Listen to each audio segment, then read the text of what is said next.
अस्सलाम वालेकुम, मैं हूं आबिद अली और आप देख रहे हैं मेरा यूट्यूब चैनल। बहुत सारे ये सब जो मैसेजेस आ रहे हैं वो आ रहे हैं कि वॉइस ओवर आर्टिस्ट जो हैं वो कैसे बना जाता है और वॉइस ओवर कैसे रिकॉर्ड होता है, और अगर कोई बंदा वॉइस ओवर करना चाहता है तो वो अपना करियर कैसे शुरू करे, कहाँ जाए और उसको क्या करना चाहिए उसके लिए। मैं थोड़ा बहुत बता चुका हूँ ऑलरेडी अपनी एक दो वीडियोज़ के अंदर, लेकिन मुझे रिसेंटली अगर आप मेरे कॉमेंट सेक्शन में जाके देखें तो लोग मुझे बार बार ये कह रहे हैं कि वॉइस ओवर के बारे में वीडियोज़ करें। तो एक वीडियो मैंने सोचा था कि मैं करूँगा, लेकिन अभी फ़ौरन नहीं सोचा था। लेकिन लकीली मैं एक स्टूडियो में मौजूद हूँ इस वक्त, अपने किसी प्रोजेक्ट के लिए आया हुआ था। तो मैंने सोचा कि यहाँ पे मैं वीडियो करता हूँ वॉइस ओवर के बारे में। और वैसे तो मैं अमूमन ख़ुद ही सारी चीज़ें बता रहा होता हूँ, और ऐसा नहीं है कि मुझे खुद ही सारा कुछ पता है, लेकिन मुझे क्योंकि काफ़ी देर हो गई हुई है तो एक नए आदमी की निस्बत में थोड़ा सा बेहतर बता सकता हूँ। तो आज जो मेरे साथ मौजूद हैं, जिनके स्टूडियो में मैं मौजूद हूँ, वो पाकिस्तान में लाहौर में उनका एक नाम है और वो म्यूज़िक से उनका बड़ा गहरा ताल्लुक़ है। ख़ुद भी बड़ा ज़बरदस्त गाते हैं, कमर्शियल्स के म्यूज़िक करते हैं, जिंगल्स जिनको हम कहते हैं, और डॉक्यूमेंट्रीज़ का म्यूज़िक हो या फिल्म्स का म्यूज़िक हो, वो गाते भी हैं, म्यूज़िक ख़ुद भी बनाते हैं, म्यूज़िक प्रोड्यूस भी करते हैं और वॉइस ओवर भी करते हैं ख़ुद। इसलिए वो रेलेवेंट आदमी है कि उनसे हम ये बात करें कि वॉइस ओवर का करियर कैसे शुरू होना चाहिए। आप उनकी आवाज़ से उनको जानते होंगे, आई एम श्योर आपने बहुत जगह भी उनकी आवाज़ सुनी होगी कमर्शियल्स में। आज आपको मिलवाते हैं शुमैर साहब। अस्सलाम वालेकुम। जी सलाम, कैसे हैं आप? ठीक ठाक। कैसे हैं सब, कैसे चल रहा सब करियर? जी सब ठीक ठाक है और हम आपको अपने स्टूडियो में वेलकम कहते हैं। Thank you so much. मैं आया हुआ था एक यहाँ पे, एक हमारा एक प्रोजेक्ट था रमज़ान का और वो वॉइस ओवर के बारे में ही था।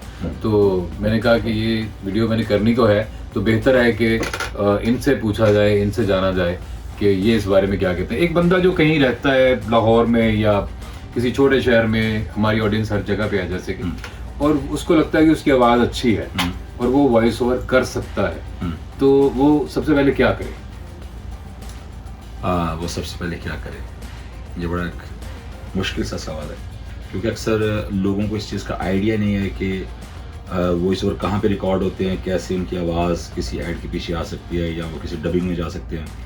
तो इसलिए सबसे पहली बात तो ये है कि जब हम छोटे थे तो हमें ये पता चला था कि अगर कुछ इस तरह का काम करना चाहते हैं तो लाहौर चले जाएं। हाँ। तो लोग समझते लाहौर में जो म्यूज़िक इंडस्ट्री है या फिल्म इंडस्ट्री है उसके दरवाजे खुले हुए हैं। तो आप गेट पे जाएंगे तो लोग कहेंगे यार एक्टर आए तो फड़ लिए, आज आपकी ज़रूरत थी, आपकी ज़रूरत थी। तो एक्चुअली ऐसा हमारे यहाँ पे होता नहीं है। तो इसके लिए मैंने खुद बड़ा अरसा इंतज़ार किया। मैंने नए नए फील्ड में, तो मुझे शौक़ था वॉइस ओवर करने का, तो मैं लगे हुए बोर्ड्स पढ़ता रहता था, उनको एम कुछ ना कुछ स्टाइल में पढ़ते रहते। तो मुझे फ़ारूक बशीर साहब PTV के जो GM साहब हैं, जो रिटायर्ड हो चुके हैं अभी, तो उनसे मैंने कहा कि मैं वॉइस ओवर करना चाहता हूँ। तो उन्होंने मुझे कहा कि यार ये मुश्किल फील्ड है, इसके लिए कोई एड एजेंसीज होती हैं जो काम करवाती हैं, वो ढूंढती हैं, फिर ये वो। तो मुझे समझ नहीं थी यार क्या करूँ। तो फिर मैंने एक स्टूडियो था, फोक स्टूडियो, महमूद साहब आप जानते हैं, जवाद भाई के, वहाँ पे आपने बहुत सारे गाने भी रिकॉर्ड किए। तो मैंने उनके साथ भी ऐसी शुगल मेले में डिस्कस किया, तो मेरे डायलॉग सुन के हंसा करते थे। तो एक दिन मुझे मौका मिला कि किसी, वो जो था ना बिना का गीत माला, उसके पीछे आवाज़ आती थी, तो आज के पायदान पे है हमारा ये वाला गाना। जी हाँ बहनों भाइयों। हाँ यस। तो मैं ऐसे शुगल में करता था, तो उन्होंने एक कैसेट रिलीज़ होने वाली थी। अच्छा, वो थे अमीन सियानी साहब जो बिना का गीत मालूम करते थे। जी जी बिल्कुल। हाँ, अच्छा, आप कह रहे थे कि वो महमूद साहब। तो महमूद साहब ने मुझे ना, मैं वहाँ पे कुछ कर रहा था, वहाँ पे तारिक ताफू हमारे बहुत बड़े फनकार, ताफू साहब के बेटे, लाहौर हाँ, सारी लिबग्गा के कज़न। यस। तो वहाँ पे उनकी ना कोई कैसेट रिलीज़ होने वाली थी। तो वो उस दौर में कैसेट के एंड पे कुछ ऐड चला करते थे, जिस तरह ये कि ईगल पेश करता है आपके लिए फन की दुनिया में बड़ा नाम तारिक ताफू, और साथ ही गाना टक टक टक टक बजता था। तो मैंने ऐसी शुगल में किया, तो वो मुझे कहते यार मुझे ये आवाज़ चाहिए भाई, मुझे रिकॉर्ड कर दो। तारिक ताफू ने कहा? तारिक ताफू। तो महमूद साहब भी हंस पड़े, मैं भी हंस पड़ा। मैं तो वैसे मजाक कर रहा था, कहता नहीं भाई मुझे चाहिए। अच्छा, वो मैंने किया, वो सच मुझ कैसेट में आ गया। वो मैंने कैसेट खरीदी, उसमें सुना कि उसके पीछे मेरी आवाज़ पूरे पाकिस्तान, पूरी दुनिया में फैल चुकी। फिर इस तरह करते करते मुझे कुछ लोगों ने जाना पहचाना, तो उन्होंने कहा कि यार वो मेरा वॉइस ओवर करना है, कुछ एड एजेंसी तक आवाज़ पहुंची। तो आज ये कि आप भी इसी वजह से मेरे पास मौजूद है। ये तो होगी आपकी जर्नी। मैं ये कह रहा हूँ कि कोई आदमी जो शेखुपुरा में बैठा हुआ है, हाँ। सियालकोट में बैठा हुआ है, और उसको लगता है कि उसकी आवाज़ अच्छी है, या उसको लगता है, उसका दिल करता है कि वो ये काम करे, तो वो कहाँ जाए, क्या करे? उसके लिए ये मैं तो यही कह सकता हूँ, क्योंकि हमारे यहाँ पे कोई ऐसी इंडस्ट्री नहीं है वॉइस ओवर की, तो मैं ये मौका दे सकता हूँ, मेरे पास कोई ना कोई ऐसे प्रोजेक्ट्स आते रहते हैं। अगर कोई मेल हैं, फीमेल हैं, बच्चे हैं, अगर वो वॉइस ओवर करना जानते हैं या उनको शौक है, तो हम उनको पॉलिश कर सकते हैं, हम उनको मौका दे सकते हैं कि आगे कोई ऐसा प्रोजेक्ट आता है जिसमें हम उनको यूज़ कर सके, तो हम उनको इस तरह ट्रेन कर सकते हैं। और इस ये तरह एक आपके लिए बड़ी एक न्यूज़ भी है, एक अपॉर्चुनिटी भी है। मेरी कोशिश ये होती है कि मैं जहाँ भी कोई आदमी मुझे रीच आउट करता है कहीं से भी, तो मैं उसको कोई रास्ता दिखा सकूं, क्योंकि मैं सारा कुछ खुद तो नहीं कर सकता। जैसे कि वॉइस ओवर है तो वो मैं आपको इनकी तरफ भेज सकता हूँ। अभी रिसेंटली मैंने एक्टिंग वर्कशॉप करवाई है अलहमरा में, और वो फ्री ऑफ कॉस्ट थी, 3 दिन की। मैंने जो लड़कों को शौक है एक्टिंग करने का और उनके पास बेसिक ट्रेनिंग नहीं है, उनको पता नहीं करना क्या है, कहाँ जाना है, तो वो फिर पूरे पंजाब से और बल्कि KPK से भी लोग आए और 70 के करीब स्टूडेंट थे, 74। 3 दिन वो यहाँ रहे, तो फ्री ऑफ कॉस्ट मैंने उनको एक एक्टिंग वर्कशॉप करवाई, मैंने और अलहमरा ने मिलके कोलैबोरेशन से। और 3rd डे के एंड पे उन सबको अलहमरा की तरफ से और मेरी तरफ से सर्टिफिकेट भी मिला। तो ये भी जैसे इन्होंने कहा कि अगर मेरे साथ आप इस पे कांटेक्ट करते हैं मेरे यूट्यूब के थ्रू या मेरे दूसरे जो सोशल मीडिया के हैंडल्स हैं उसके थ्रू, तो मैं आपको शुमैर साहब के से कांटेक्ट करवा सकता हूँ। तो ये आपको सुन के बता देंगे कि आपकी आवाज़ जो है वो यूज़ हो सकती है, या आपने तलफ़्फ़ुज़ पे काम करना है, या जो बेसिक इसकी जो ट्रेनिंग होती है वो उसके बारे में आपको ये गाइडलाइन दे सकते हैं। अच्छा, वॉइस क्वालिटी तो चले एक अल्लाह ताला की तरफ से है, गिफ्ट है। बिल्कुल। जो बाद में आप एक्वायर कर सकते हैं वो क्या क्या है ट्रेनिंग में? जैसे कि आप प्रोनाउंसिएशन है, कि तलफ़्फ़ुज़ ठीक हो, उर्दू आती हो आपको, और इसमें क्या चीज़ें, और उसको पॉलिश कैसे करें, अपने घर में रह के ट्रेनिंग क्या करें ताकि जब वो आपके पास आए तो थोड़े से बेहतर हो। इसके लिए ज़रूरी है कि जो आपके टीवी पे जो एड्स चल रहे होते हैं, या न्यूज़ चैनल जो है ख़ास तौर पे, और पीटीवी अगर देखें, पीटीवी इसलिए कह रहा हूँ कि पीटीवी एक ऑथेंटिक इदारा है जहाँ पे अच्छी उर्दू वाले लोगों को ही लिया जाता है, क्योंकि कोई ऐसी चीज़ वहाँ पे नहीं जा सकती जो गलत हो। तो आप मुख्तलिफ न्यूज़ चैनल को सुन सकते हैं, फिर जो एड्स चलते हैं उनको सुने, उस तलफ़्फ़ुज़ को फॉलो करने की कोशिश करें, तो ये आपकी घर में बैठे ट्रेनिंग हो सकती है। मैं थोड़ा सा आपकी बात को आगे बढ़ाऊंगा। मैं अपनी वीडियोस में कह चुका हूँ कि जो पीटीवी है वो एक स्टैंडर्ड उर्दू बोलते हैं उसके ऊपर। पीटीवी में जो न्यूज़ होती है या जो प्रोग्राम्स होते हैं जो उसमें होस्टिंग कर रहे होते हैं लोग, वो स्टैंडर्ड उर्दू बोलते हैं। ये समझने की कोशिश करें। मिसाल के तौर पे अगर आप वक़्त कह रहे हैं तो आपको पता होना चाहिए ये वक्त है, ये वक़्त नहीं है। अगर आप गलत कह रहे हैं तो ये गलत है। समझने में, गलत जो है वो सही लफ्ज है, मतलब मैं कह रहा हूँ गलत सही है। तो अब तो गलत से भी आगे चले गए लोग, अब तो कहते हैं गलत, ये गलत है, ये मेरी गलती नहीं है। तो वो इंडियन कार्टून देख देख के जो जनरेशन बड़ी हो रही है उनकी जुबान का बड़ा फर्क हुआ है। और घरों में भी हम पंजाबी बोलते हैं, ज़ाहिर है हमारी मादरी जुबान है। तो पंजाब में ये थोड़ा सा ना वो हो जाता है। अभी रमज़ान, अभी हम जो डबिंग कर रहे थे उसमें रमज़ान आ रहा था, तो लफ्ज़ था रमज़ान। तो ये जो बात कह रहे हो ये है कि तलफ़्फ़ुज़ जो है उसके ऊपर काम करें। ये आप घर में रह के कर सकते हैं। अखबार पढ़ रहे हैं, जैसे कि अखबार पढ़ें लाउड, शीशे के सामने आईना जो होता है उसके सामने खड़े होकर अखबार पढ़ें लाउड, ताकि आपका वोकल कॉर्ड जरा तगड़ा हो। ये भी एक मसल है। और इसकी कोई प्रैक्टिस होती है और कोई खास नहीं, मेरा ख्याल है कि ये फाइनल आपने फिर वो जब माइक के सामने, अक्सर लोग मुझे कहते हैं जी इसके लिए क्या परहेज़ करना चाहिए, या मुझे क्या चीज़ खानी पीनी चाहिए जिससे मेरा वोकल भारी हो जाए। एक्चुअली ये एज के हिसाब से होता है। जब मैं यंग, तो मैं अभी भी हूँ, वैसे जब पहले थोड़ा सा ज़्यादा यंग था तो अक्सर लोग मुझे कहते थे जब आप थोड़ा सा और आगे जाएंगे तो आपकी आवाज़ और बड़ी और ग्रैंड सी हो जाएगी। तो उस तरह मैं उसका इंतज़ार कर रहा था। तो खैर वो भी एज बहुत अच्छी थी, ये भी बहुत अच्छी है। तो इस चीज़ का इंतजार, अक्सर लोग मुझे कहते हैं यार थोड़ी सी ना मेरे वोकल जो बेस पा देना ज़रा और भारी हो जाए। तो मैं अक्सर कहता हूँ मैं कि यार आपका टोन बहुत अच्छा है, बाकी इफेक्ट लगा के हम उसको खूबसूरत कर सकते हैं, पॉलिश कर सकते हैं, मेकअप कर सकते हैं, बाकी आपका टोन बहुत अच्छा है। तो टोन इसमें वो इतना वो नहीं करता। अच्छा, इसमें मैंने जो मेरे नॉलेज में बात है, मैंने एक दफ़ा रीच आउट किया था किसी क्लाइंट के लिए, ज़िया मोहिद्दीन साहब जो है, जी जी बिल्कुल, उनका वॉइस ओवर जो है हमारे फील्ड के अंदर उनका वॉइस ओवर बहुत महंगा वो तस्वर किया जाता है। ज़िया मोहिद्दीन साहब सबसे महंगे वॉइस ओवर आर्टिस्ट हैं, और मैं उनका बजट तो नहीं बताऊँ तो हाँ नहीं बताता, वो लाखों में लेते हैं पैसे, और वो सबसे ज़्यादा चार्ज करते हैं। फिर अल्लाह बख्शे आबिद अली साहब थे, उनकी आवाज़ बहुत एक ख़ास एक सिग्नेचर टोन था उनका, और वो आप सुन के पहचान लेते हैं ये वो है। तो उनकी आवाज़ बड़ी ज़बरदस्त थी। जो लोग जिन्होंने ज़्यादा पैसे कमाए हैं। अच्छा ये बताएं कि एक वॉइस ओवर आर्टिस्ट जो कि दरमियाना वॉइस ओवर कर रहा है कमर्शियल्स का, जो सैटेलाइट के कमर्शियल्स हैं, वो कितने पैसे ले लेता है? मतलब जो लोग इसको करियर के तौर पे करना चाह रहे हैं वो कितने पैसे कमा सकते हैं? देखिए, पाकिस्तान में पहले बहुत हमारा काम था जो वॉइस ओवर का होता था, मगर अभी कुछ अरसे से पूरी दुनिया में जब से कोविड का सिलसिला शुरू हुआ तो काम थोड़े से डाउन हुआ है। तो मुझे याद है कि मेरे पास जो लोग काम करने के लिए आते थे वॉइस ओवर का, तो मैं उनको आमतौर पे जो पे करता, तो मेरा ख्याल है अगर वो कंटिन्यू कुछ करते तो 20-25-30 हज़ार रुपया तो नॉर्मली उनका निकलना चाहिए उस वक्त। मतलब कितनी देर का एक वॉइस ओवर का? अच्छा, डिपेंड करता है आपके पास ऐड किस चीज़ का आ रहा है। अगर कोई बड़ी कंपनी है तो आपको अच्छा पे कर दे, अगर नॉर्मल हो तो वो 5,000, 6,000, 10,000 से लेकर फिर लंबा कितना? जिस तरह जिया मुहिद्दीन साहब देते हैं। खैर, मैंने आपने कहा था नहीं बताते, मैंने बता दिया। मैंने नहीं बताया, आपने बताया। तलत हुसैन साहब, बहुत अच्छा उनका वॉइस ओवर है और मैं उनको फॉलो करता हूँ, मैंने उनसे सीखा है।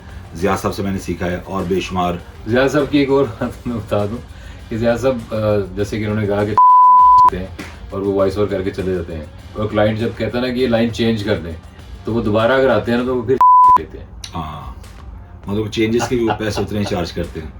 ये वैसे, मगर ये कि हम लोग कर देते हैं, इसके कोई नहीं यार, खैर है। तो आपके कहने का मतलब ये है कि 5,000 से लेके 5 लाख तक जा सकता है अगर कोई बंदा वॉइस ओवर कर रहा है? बिल्कुल बिल्कुल। अच्छा, वॉइस ओवर और डबिंग में क्या फ़र्क होता है? अच्छा, वॉइस ओवर में 2-3 चीज़ें हैं। वॉइस ओवर में आपका ऐड फिल्म होती है, जिस तरह आपके कमर्शियल टीवी पे चलते हैं, जिसको कहते हैं ना पिछों आवाज़ चल रही है, यानी कि पीछे से आवाज़ चल रही है, आगे हम दो लोग आपस में बातें कर रहे हैं, वो पीछे आवाज़ चल रही है कि दोनों दोस्त बड़े खुश बैठे हुए थे और हम बातें आगे कर रहे हैं। या जिस तरह गवर्नमेंट के ऐड चल रहा था, हुकूमत पंजाब की जानिब से सेहतमंद घराना पेश करते हैं वजीर आला पंजाब का एक शायान शान, और कुछ भी मंसूबा हो सकता है। और आगे विजुअल्स चल रहे होते हैं। ये है इसको हम कहेंगे वॉइस ओवर। ये वॉइस ओवर है जो ओवरलैप हो रही है उस विजुअल के ऊपर। और डबिंग होती है कि जो आपका एड फिल्म बनती है, वो जब शूट हो रही है तो उसके पीछे बहुत सारी आवाज़ें होती हैं, मशीन चलने की, पंखे चलने की, और जो आसे पासे की चीज़ें होती हैं, जनरेटर चल रहा होता है, जनरेटर का भी रिक्शा गुजर गया है, तो उन चीज़ों को कवर करने के लिए फिर हम क्या करते हैं, उस वीडियो को लेके उसको एग्जैक्ट सिस्टम पे चला के उसके नीचे नया वॉइस ओवर रिकॉर्ड करते हैं स्टूडियो में। तो फिर आपकी आवाज़ जिस तरह फिल्मों में होता है वो बिल्कुल नीट एंड क्लीन आपको आवाज़ सुनने को मिलती है। तो ये होती है डबिंग। जैसे यानी कि मैं थोड़ा सा एक्सप्लेन कर दूं क्योंकि वो ज़रा ज़्यादा टेक्निकल चीज़ बता रहे हैं, लेकिन ऑडियंस जो है वो सिंपल होती बात है, उनको समझ नहीं आती। तो ये है कि जब मौके पे जब हम सीन रिकॉर्ड करते हैं तो उसमें बहुत सारी आवाज़ें होती हैं, जैसे कि पंखे की आवाज़, माइक सेंसिटिव होता है, हर आवाज़ पिक करता है। लोग किचन में काम कर रहे हैं, बर्तनों की आवाज़, रिक्शा गुजर गया, जहाज़ गुजर गया, लाइटें ऑन करने के लिए जनरेटर चल रहा होता है, तो ये सारा शोर होता है उस वक्त जब आप रिकॉर्डिंग करते हैं। लेकिन जब आप फिल्म देखते हैं तो उसमें कोई शोर आपको सुनाई नहीं देता, इसलिए कि वो फिल्म जब एडिट हो जाती है तो वो स्टूडियो में लाई जाती है ऑडियो में, और उन्हीं एक्टर्स को दोबारा बुलाया जाता है और वो अपनी एक्टिंग के ऊपर जो उन्होंने वहाँ की थी अपनी ऑडियो, अपनी आवाज़ दोबारा डब करते हैं। जैसे कि हम तुर्की के ड्रामे डब करते हैं, उन्होंने तो तुर्की ज़ुबान बोली हुई है तो हम उर्दू बोलते हैं, और उन्हीं की तरह से बना के आवाज़, उन्हीं की तरह का लहजा बना के हम वो करते हैं, उसको डबिंग बोलते हैं। जब सामने एक्टर बात कर रहा है और आवाज़ हम दोबारा रिकॉर्ड करें उसको डबिंग बोलते हैं, उसको कहते हैं डबिंग। तो ये हो गया हमारा डबिंग का और वॉइस ओवर का भी। अच्छा ये बताएं कि आवाज़ जो मुख्तलिफ प्रोजेक्ट्स की डिमांड होती है, अगर कोई NGO का है तो उसमें थोड़ी सी हमदर्दी होनी चाहिए, अगर कोई कॉर्पोरेट है उसमें एक उस तरह की, अगर कोई जैसे सीमेंट या सरिये का वॉइस ओवर है कमर्शियल का, उसमें वही स्ट्रेंथ होनी चाहिए। तो ये वेरिएशन कैसे करते हैं आप? थोड़ा सा कुछ करके दिखाएंगे कि कितनी तरह की आवाज़ें आप निकाल लेते हैं, कितनी तरह की डबिंग कर लेते हैं? अच्छा, बिल्कुल। वॉइस ओवर के हवाले से आपको एक आर्टिस्ट वो मल्टीपल चीज़ें कर रहा होता है। अक्सर अगर आप कार्टून्स देखें तो उनमें एक बंदा होता है जिससे 4-4, 5-5 आवाज़ें निकाली होती हैं। मिसाल के तौर पर हमने इस तरह की चीज़ें की है कि कहीं पे आपने एक बाबे की आवाज़ निकाली, कहीं पे एक यंग की, कहीं पे फिर तीसरा करैक्टर बनाना है। अच्छा, जिस तरह मिसाल कर रहा हूँ, एक दादाजी, इस वक्त तो मैं ही दादा और मैं ही पोता हूँगा, मगर करैक्टर में जब वो आप वीडियो देखेंगे तो आपको आइडिया नहीं होगा ये कौन कौन है। मिसाल कर और पुत्र मैनू ये दस जो फसलों को पानी दिता जाता है, गर्मियों च दिता जाता ज़्यादा या सर्दियों च, तो वो उस आवाज़ के ऊपर लग जाती है, तो आपको आइडिया नहीं होता कि ये बंदा कौन है। अच्छा, साथ ही दूसरा करैक्टर होता है, और दादाजी मैं तो दसिया सी ना कि डिपेंड करता है कि अगर ठंड ज़्यादा है तो पानी घट पैंदा है, तो ये ज़्यादा हुए तो फिर ये गर्मी ज़्यादा, फिर पानी ज़्यादा पड़ेगा। तो इस तरह करैक्टर हम बनाते हैं। अच्छा, फिर वॉइस ओवर में आपने पूछा कि अगर कोई सॉफ्ट है फिर कैसे करना है। जैसे आजकल वो ऐड चला हमारा सुंदस फाउंडेशन का, तो उसमें बड़ा हमने सॉफ्ट बोला है, सुंदस फाउंडेशन आपकी ज़रूरत, मतलब मिसाल पे आपकी ज़रूरत है उन गरीबों, उनको ज़रूरतमंदों को ब्लड देना है, तो उसके हवाले से। तो अगर आप आता है हाउसिंग सोसाइटी का, जिस तरह मिसाल के तौर पर हरम विला सिटी 5, 10 और 20 बरले के प्लॉट्स, इसमें हम कुछ उस तरह टोन बना देते हैं। अच्छा, फिर कई दफ़ा था एलानिया उसको कहते हैं जी पाइन मेरी प्रोडक्ट बिकनी चाहिए है, जिस तरह हम कुछ देर पहले डिस्कस कर रहे थे कि वो कहते हैं जी मेरी प्रोडक्ट नजर आ मेरा ही नाम बार बार मेरा नाम है। मिसाल के तौर पर हीरा मच्छरदानी, मच्छरदानी इसलिए कि वो आजकल वो मच्छर आ रहे, इसलिए हीरा मच्छरदानी मच्छरों को रोके, कुछ इस तरह का। तो वो, या गार्डर लोहे का, तो गार्डर की तरह का आपकी आवाज होनी चाहिए। तो वो मौके की मुनासिबत से हमें आवाज का टोन पे चेंज करना। अच्छा, आपको वैसे मिमिक्री आती है? कुछ आर्टिस्टों की आवाज निकाल सकते हैं? मिसाल के तौर पर कुछ इंडियन, कुछ पाकिस्तानी थे, जिस तरह मैं जिनको देख के शुरू किया था, जिस तरह अमिताभ जी हैं, उनके हवाले से उनको बहुत फॉलो करता, जिस तरह रिश्ते में तो हम तुम्हारे बाप लगते हैं, नाम है शहनशाह, कुछ इस तरह का। और ज़िया मोहद्दीन साहब को, उनका एक स्टाइल मैं थोड़ा सा फॉलो करता था। इंसान के रिश्तों को हवाले से अगर बात की जाए तो इंसान को समझना चाहिए कि ये क्या कर रहा है, भाई इसका दुनिया में क्या काम है, हमें सोचने समझने की जरूरत है, क्या समझे, कुछ इस तरह का। बहुत आला।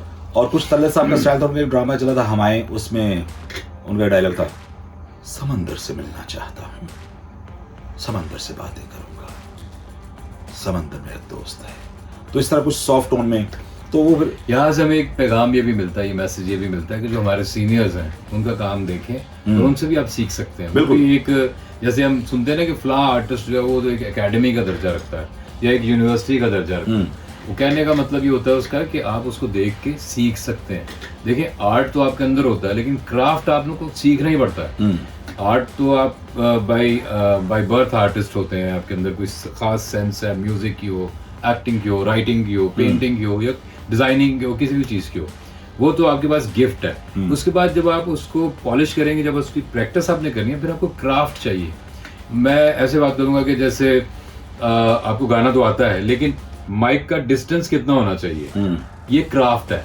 आर्ट ये है कि मैं गा सकता हूँ, क्राफ्ट ये है कि मुझे पता है कि ये 6 इंच होना चाहिए डिस्टेंस, ठीक है, और आगे ये पॉपअप ब्लॉकर है, ये क्राफ्ट है, ये आपको सीखना होता है। कैमरा के एंगल्स क्या होते हैं, एक्टर्स को ये सीखना पड़ता है, फुटवर्क किसको कहते हैं, बॉडी लैंग्वेज क्या चीज़ है। तो ये सारे आर्ट और क्राफ्ट, आर्ट आपके पास होता है, क्राफ्ट आपको सीखना चाहिए अपने सीनियर्स से।